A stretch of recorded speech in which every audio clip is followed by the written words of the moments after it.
நல்ல ஆண்டவரே, இந்த அருமையான நாள் எங்களை கரத்தில் எங்களை தாழ்த்துகிறோம். சீடமாய் இந்த பிரதிஷ்டை பண்ணுகிற அந்த ஆலயத்தின் ஆளுநரை போதவரையும் அவருடைய மனைவியும் ஆண்டவர் இந்த முழு குடும்பத்தையும் கருத்துல தெய்வம் நீங்க அழைத்த தேவன், நீங்க உண்மை உள்ளவர். சீடமாக இவருடைய அழைப்பை இந்த நாளில் நீங்க நிறைவேற்றி காட்டியிருக்கிறீங்க சுவாமி. ஆண்டவரே உங்களுக்கு நன்றி செலுத்துகிறோம் சுவாமி.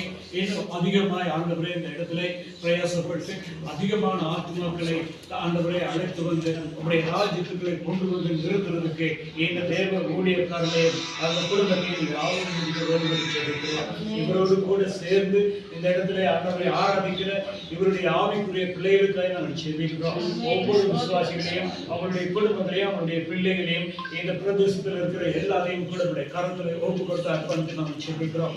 இந்த ஊழியத்திலே ஏற்ற காலங்கள் வராதபடி சுவாமி உங்களுடைய பிள்ளைகளுடைய தேவைகள் பொருளாதாரம் பற்றி எல்லா பற்றியும் கூட நீங்கள் ஆசீர்வதிக்க முடியாது நாங்கள் செபிக்கிறோம். அப்பனே இந்த நாளுக்கு இல்லை உங்களை நம்பி வந்திருக்கிறதான உங்களுடைய மகன் ஆண்டவரே நீங்கள் விசேஷ பிரகாரமாக நீங்கள் ஆசீர்வதிக்க வேண்டும் என்றால் செபிக்கிறோம்.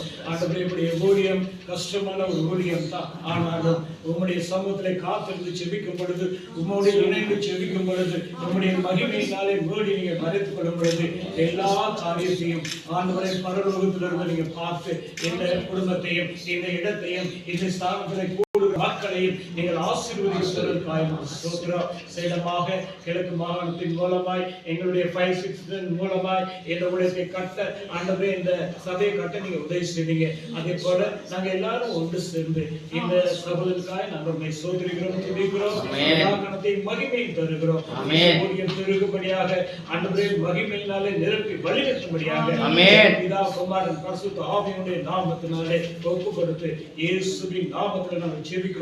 நல்ல பிதாவே. ஆமென்.